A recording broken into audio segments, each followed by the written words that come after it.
Hello et bienvenue dans ce nouvel épisode. Alors aujourd'hui, nous allons voir comment bien prospecter pour éviter de générer de l'urticaire. C'est parti tout de suite.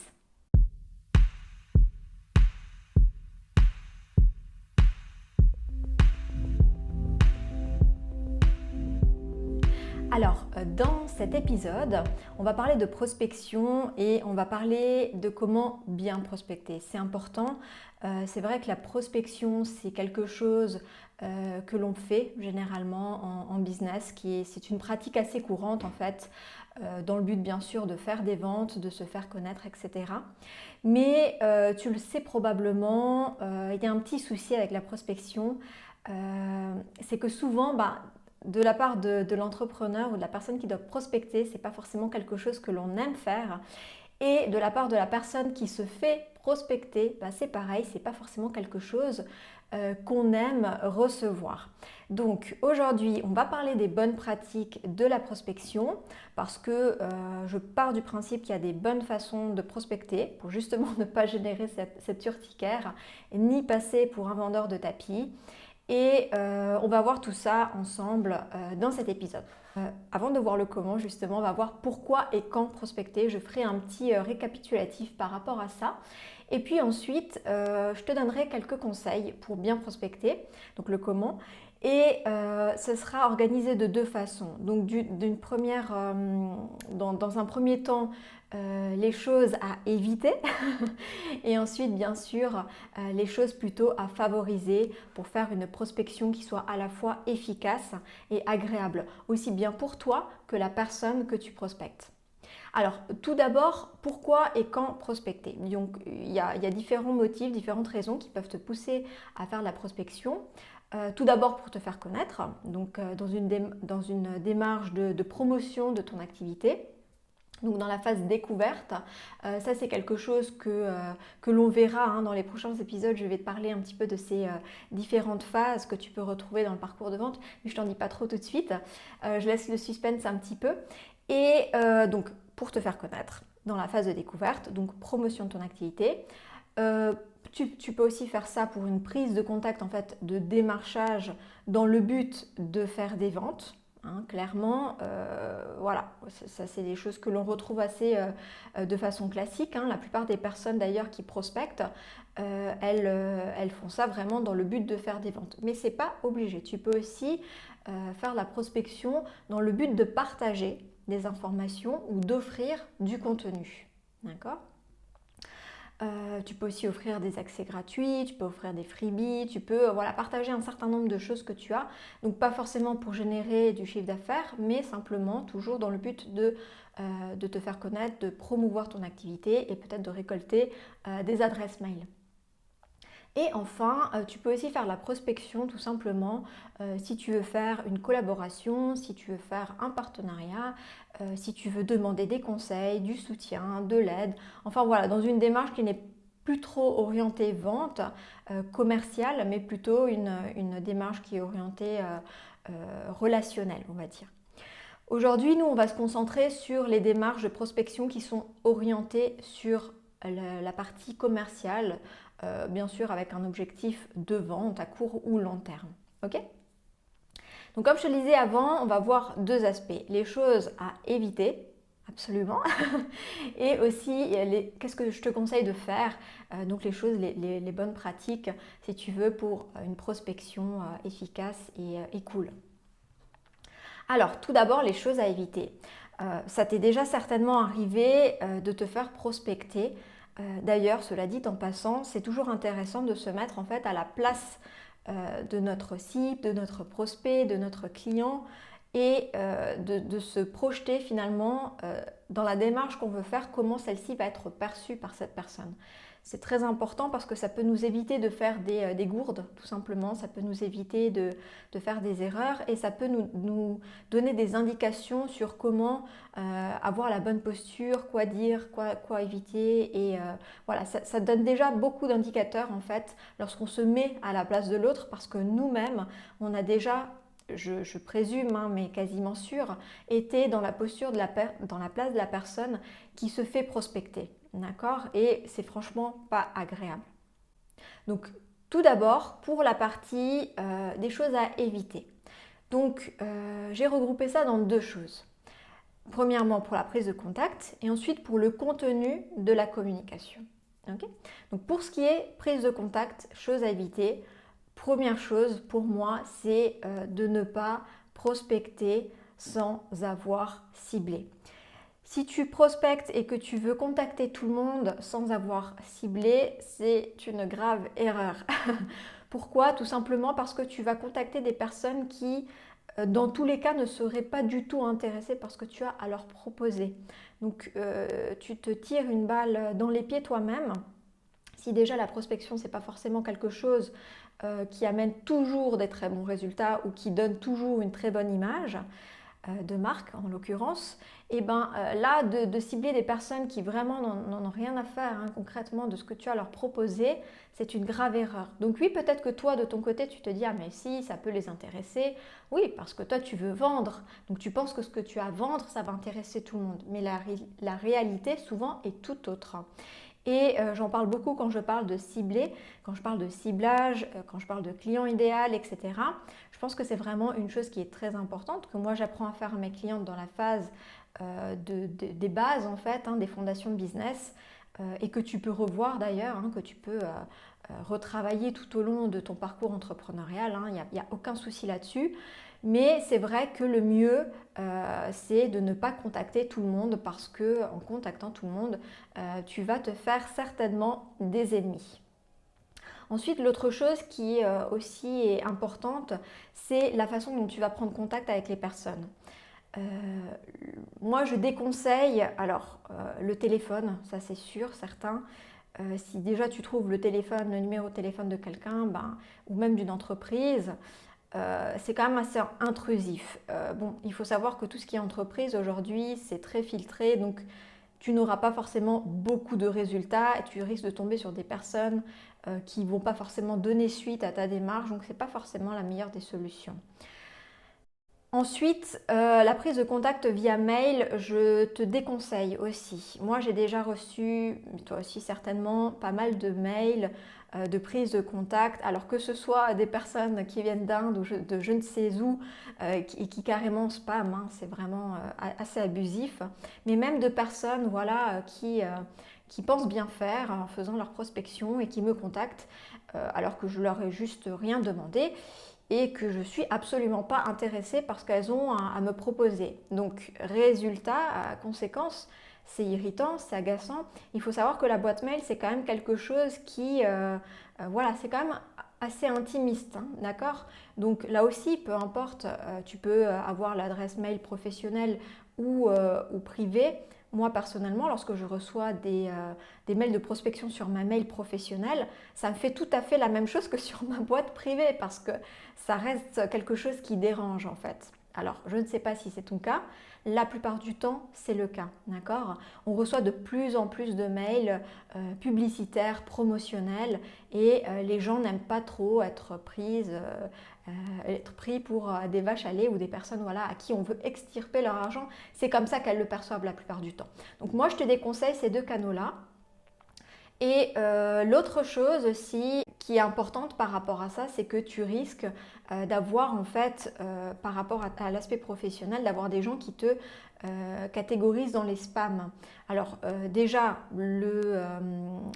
comment dire, l'interface qui gère les mails de la personne peut directement filtrer, peu importe son interface de mail, de boîte mail, mais la personne elle-même peut te considérer comme spammer et du coup, qu'est-ce qui va se passer? C'est que du coup, tous les mails que tu vas envoyer par la suite vont avoir un taux réduit d'atteinte du destinataire ou d'ouverture par le destinataire.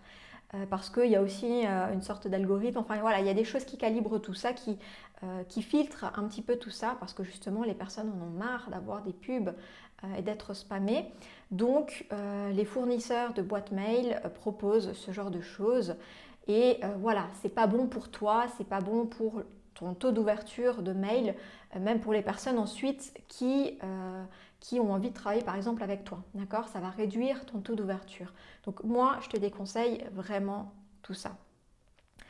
Et enfin aussi, alors tu peux contacter via les réseaux sociaux, mais là aussi, attention comment tu le fais. Pareil, si tu ne cibles pas, si tu ne parles, tu ne contactes les gens que pour leur parler de tes offres, par exemple, et c'est quelque chose qui arrive encore malheureusement assez souvent, hein, que ce soit Facebook, Instagram, LinkedIn, ça devient horrible sur LinkedIn.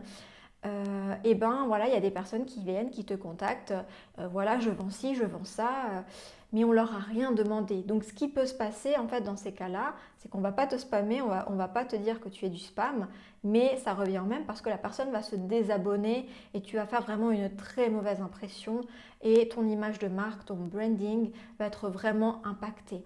Et comme on dit, on n'a jamais deux fois la chance de faire une bonne première impression. Donc moi, je te conseille vraiment d'éviter la prospection massive, les copier-coller que tu envoies à tout le monde. Ça, c'est vraiment des choses que je te déconseille vraiment, vraiment, vraiment. Et voilà, ça c'est pour la prise de contact. Maintenant, on va parler du contenu. Alors, lorsque tu contactes quelqu'un pour faire la prospection, c'est généralement quelqu'un qui ne te connaît pas, d'accord? Donc, dans ton contenu, ce que je te déconseille, j'en ai déjà un petit peu parlé avant, mais c'est de vouloir vendre. Évite de vouloir vendre dans un premier temps, d'accord? C'est très difficile de vendre à froid et encore plus difficile si tu ne cibles pas, d'accord? Imaginons que tu as vraiment ciblé la personne que tu prospectes. Peut-être que par un coup de chance, il se trouve que la personne, juste à ce moment-là, s'intéresse à ce que tu proposes, au type de choses que tu proposes, et du coup, peut-être qu'elle va être ouverte à lire, à écouter ton message, ta demande. Je ne dis pas que c'est impossible, c'est possible. Mais si tu regardes le pourcentage de fois où ça arrive, par rapport au pourcentage où en fait tu vas plutôt déranger et agacer et générer de l'urticaire, c'est vraiment les deux opposés, les deux extrêmes. Donc moi, vraiment, je te déconseille de prospecter dans le but de vouloir vendre, donc avec une démarche de vente. Vraiment, je te le déconseille. Même des fois, on reçoit des demandes, enfin des propositions plutôt. Oui, voilà ce webinaire, voilà, ça peut être super pour toi. Qu'est-ce que t'en sais? Qu'est-ce que t'en sais que ça peut être super pour moi? Franchement, non, ça m'intéresse pas du tout. Le pire, c'est quand c'est tes concurrents ou la concurrence un peu qui t'envoie des choses comme ça. Ils ont même pas regardé que tu fais exactement la même chose qu'eux et que du coup, en fait, et désolé, hein, mais moi aussi je parle de ça, donc pourquoi moi j'aurais besoin de ça? Donc ça, c'est vraiment quelque chose qui génère une grosse réaction urticaire. Donc je te déconseille vraiment de faire ça, même si tu veux proposer quelque chose de gratuit. Ok? L'autre chose que j'ai déjà vue aussi et que vraiment je déconseille, c'est d'aborder la personne avec une approche où tu vas lui dire ah, tu sais quoi, j'ai vu ton travail, c'est super, mais en fait j'ai vu que tu fais plein d'erreurs hein, à ce niveau-là, puis ça va pas trop et ça va pas trop. Là, pareil, la personne va se dire waouh, mais écoute, moi je te connais pas, t'es qui pour me dire ça? Déjà, je t'ai rien demandé et en plus tu critiques mon travail. Alors, ça peut paraître absurde hein, ce que je suis en train de te dire, mais moi, ça m'arrive régulièrement d'avoir des personnes qui me prospectent comme ça. Donc, j'imagine que toi aussi. J'espère que tu ne fais pas ça. Si tu le fais, je te conseille, bien sûr, après tu fais ce que tu veux. Hein. Comme je dis toujours, tu fais ce que tu veux. Moi, je te donne des conseils. Après, bien sûr, tu es libre de faire tes choix. Mais voilà, mets-toi à la place de la personne. Non, tu ne peux pas contacter quelqu'un en lui disant que ce qu'il fait, c'est pas bien et que du coup, tu veux glisser, que tu vas pouvoir l'aider pour améliorer. C'est pas possible. Tu pars déjà du mauvais pied. Tu donnes déjà. C'est comme si tu rencontres quelqu'un pour la première fois et tu lui dis ah écoute, t'as l'air sympa, par contre ta dentition vraiment ça va pas du tout. Et puis quand tu parles, je sais pas, le son de ta voix est vraiment il est désagréable. Hein. Mais sinon à part ça, t'as l'air sympa. Bon, la personne ne voudra plus jamais te revoir. Hein. On est ok. Donc là c'est pareil. Donc en plus on est dans une démarche de business, de commercial, de prospection. Donc s'il te plaît, évite de faire ça, mais vraiment beaucoup plus de finesse dans ta démarche de prospection. Et enfin, l'autre chose, la dernière chose par rapport au point évité et qui rejoint d'ailleurs un petit peu ce que je suis en train de te dire là, c'est que lorsque tu as des personnes qui te contactent et qu'elles se positionnent comme des expertes et qu'elles te parlent à toi comme si c'était nul. En gros, je ne peux pas le dire autrement, je ne peux même pas dire débutante parce qu'en fait, la personne, alors oui, peut-être que la personne qui prospecte, elle a l'impression que voilà, elle, c'est l'experte et puis bien, moi, je vais te donner des conseils. Mais en fait, en faisant ça, quand toi tu lis de l'autre côté, c'est toi qui reçois cette démarche-là, tu as l'impression, tu te sens une nullité, tu as l'impression d'être vraiment une nullité à côté de cette personne. Et franchement, on a rarement envie de travailler avec quelqu'un qui nous fait sentir nul. Je ne sais pas si tu le sais, mais on a rarement envie de travailler, je le répète, avec quelqu'un qui nous fait nous sentir nuls. On préfère travailler avec des personnes qui nous donnent de l'espoir dans notre capacité à améliorer ce qu'on a besoin d'améliorer, solutionner ce qu'on a besoin de solutionner, et qui nous aident en fait à voir notre capacité ou qui sont plutôt leaders ou qui sont plutôt inspirants, des personnes inspirantes. Mais on n'a pas envie de travailler avec quelqu'un qui nous critique, qui nous prend de haut. Ça, c'est rare. Alors même les personnes voilà, qui sont très naïves, un peu victimes sur les bords, peuvent se faire avoir. Mais généralement, voilà, c'est pas forcément quelque chose qui va fonctionner. Sans compter le fait que, bon, moi personnellement, ça ne fait pas du tout partie de mes valeurs de commencer à engager une discussion avec quelqu'un en positionnant comme supérieur. Mais je sais que voilà, il y a beaucoup de personnes qui le font. D'ailleurs, quand tu t'adresses à quelqu'un en lui disant, écoute, j'ai vu que tu as fait ça, c'est bien, mais par contre, je pourrais te montrer comment améliorer ça parce que ça ne va pas dans ce que tu fais. C'est clairement quelqu'un qui se positionne comme un expert et toi à côté, t'es nul. T'as pas réussi à faire bien, tu vois, il faut qu'il te montre comment faire. Et donc on n'aime pas ça parce que ça ne nous fait pas nous sentir bien, ça nous fait nous sentir nuls, pas à la hauteur, pas heureux, pas enthousiaste. Ça ne va pas générer des étincelles en nous de nous dire tiens, waouh, c'est vrai, ça m'inspire, moi aussi j'ai envie de peut-être faire pareil, avoir les mêmes résultats. Vaut mieux toujours voilà, être inspirant et inspirer les personnes que de montrer du doigt un petit peu ce qu'elles font mal. Même si effectivement, quand tu contactes ces personnes, imaginons tu as ciblé, tu as regardé un petit peu, tu as fait un travail avant, un petit peu d'audit avant de prospecter la personne et que tu as vu qu'il y a des choses qui ne vont pas, qui pourraient être améliorées dans ce qu'elle fait, dans son travail, mais ne lui dis pas comme ça. C'est pas agréable, c'est pas très fair-play, c'est pas très professionnel. Encore une fois, ça reste mon point de vue, tu n'es pas obligé de partager, nous avons chacun et chacune des valeurs différentes, mais moi je trouve que c'est pas professionnel et quelqu'un personnellement qui m'aborde de cette façon-là, de façon commerciale, je n'apprécie pas du tout. Voilà, donc à toi de te faire ton propre avis par rapport à ces choses-là à éviter. Moi, je t'ai dit vraiment les choses qu'il faut absolument éviter pour générer de l'urticaire, pour éviter de générer de l'urticaire chez les personnes que tu contactes. Maintenant, la partie la plus intéressante de cet épisode, qu'est-ce qu'il faut faire du coup? Comment bien prospecter pour susciter justement de l'intérêt, de l'émerveillement, de l'envie peut-être de collaborer, de travailler ensemble. Alors, on va faire la même chose, on va d'abord se consacrer à la prise de contact et ensuite au contenu de ta prise de contact. Alors, pour la prise de contact, c'est très simple. En gros, ça rejoint tout ce que je t'ai dit avant, mais dans l'autre sens. Donc, pour la prise de contact, le mieux est vraiment de cibler. Le mieux est que tu aies déjà une cible dans ta stratégie business à toi. Si tu n'as pas de ciblage, si tu n'as pas de niche, si tu n'as pas travaillé tous ces aspects-là, je t'invite dans un premier temps à les travailler, à les réfléchir. J'ai beaucoup d'épisodes, j'ai beaucoup de contenu qui parlent de ça, donc si tu as besoin d'aide à ce niveau-là, n'hésite pas à regarder. Mais vraiment, cible. Ensuite, cible vraiment la personne que tu vas contacter. Ne fais pas du contact de masse. Alors, je nuance ça. Moi, je l'ai déjà fait du contact de masse, mais ce sont des personnes que j'ai ciblées, d'accord? Et ce sont des personnes en fait que j'ai, sélectionnées. Imaginons, on va donner un cas concret sur LinkedIn, d'accord? Ça m'est déjà arrivé de contacter des personnes sur LinkedIn. Alors pas depuis que je m'occupe des femmes entrepreneurs avec À l'essentiel, mais avant j'avais une autre activité, j'avais un autre business.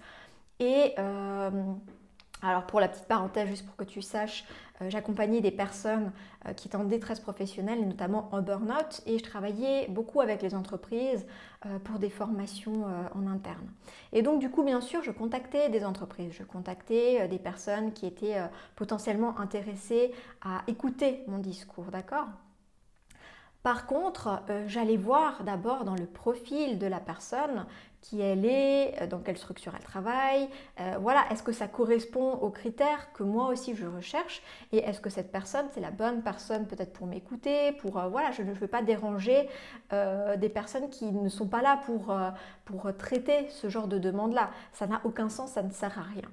Donc, tu peux bien sûr faire des prises de contact généralisées, mais assure-toi toujours de t'intéresser à la personne que tu vas contacter. Ça reste un être humain, c'est pas juste un nom et un prénom sur un réseau social, ça reste un être humain qui va recevoir ta demande et qui va recevoir ta prise de contact. Donc, veille à bien cibler et à bien t'adresser à un être humain.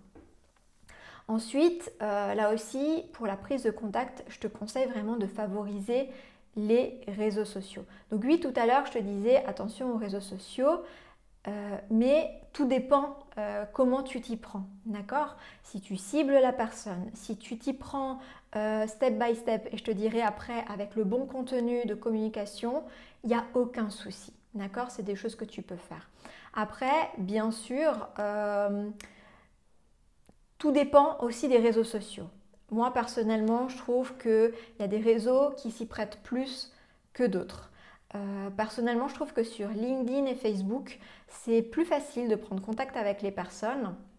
Alors, LinkedIn étant quelque chose de très B2B, hein, et Facebook, voilà, c'est très facile de rentrer en communication avec les personnes. C'est plutôt B2C, ouais. Et voilà. Par contre, sur Instagram, personnellement, moi, ça ne me viendrait pas à l'idée d'envoyer un message à quelqu'un pour lui proposer, pour prospecter en fait sur Instagram. C'est quelque chose que je trouve moins adapté. Après, libre à toi, bien sûr, d'adapter par rapport aux réseaux sociaux que tu utilises et là où se trouvent les personnes que tu veux contacter. Voilà, donc ça, ce sont les points les plus importants par rapport à ta prise de contact. Maintenant, on va voir le contenu de ta communication qui va avoir un meilleur effet, qui va avoir aussi plus d'efficacité dans ta prospection. Donc, tout d'abord, première chose, si tu te souviens bien avant, je te disais les choses à éviter, n'est pas une intention de vente. Moi, je te le déconseille. Ne contacte pas quelqu'un, même si tu fais de la prospection et si on nous a ancré dans la tête que la prospection, c'est du commercial, c'est pour faire des ventes. Non, pas nécessairement. Tu peux très bien prospecter pour déjà avoir une première prise de contact avec la personne. D'accord ? Donc, dans ce sens-là, tu peux contacter la personne en lui disant qui tu es et pourquoi tu la contactes. Point. D'accord ? Ça, c'est la première chose. Et moi, personnellement, c'est comme ça que je fais. Même avant, quand je te disais, je contactais les personnes sur LinkedIn, j'avais toujours un premier message dans lequel je disais qui je suis et le but de ma démarche. Je ne disais rien d'autre. Je ne parlais pas du tout de mes services, de mes offres, etc. Pas du tout. Un tout petit message, comme un petit bris de glace, un petit peu, tu sais, quand tu rencontres quelqu'un pour la première fois, tu vas pas commencer tout de suite à lui déballer ta vie. Tu commences déjà doucement, on va voir s'il y a un feeling ou pas, d'accord ? Là, c'est pareil. Donc moi, je te conseille de commencer par te présenter, c'est la politesse en plus, et la courtoisie, donc présente-toi et dis-toi un petit peu le but de ta prise de contact. Si par exemple tu veux contacter quelqu'un et que tu envoies un premier message pour te connecter, que ce soit alors surtout sur LinkedIn, hein. Sur LinkedIn, tu peux vraiment envoyer un message à la personne avec qui tu veux te connecter. Cela dit, au passage, très peu de personnes le font.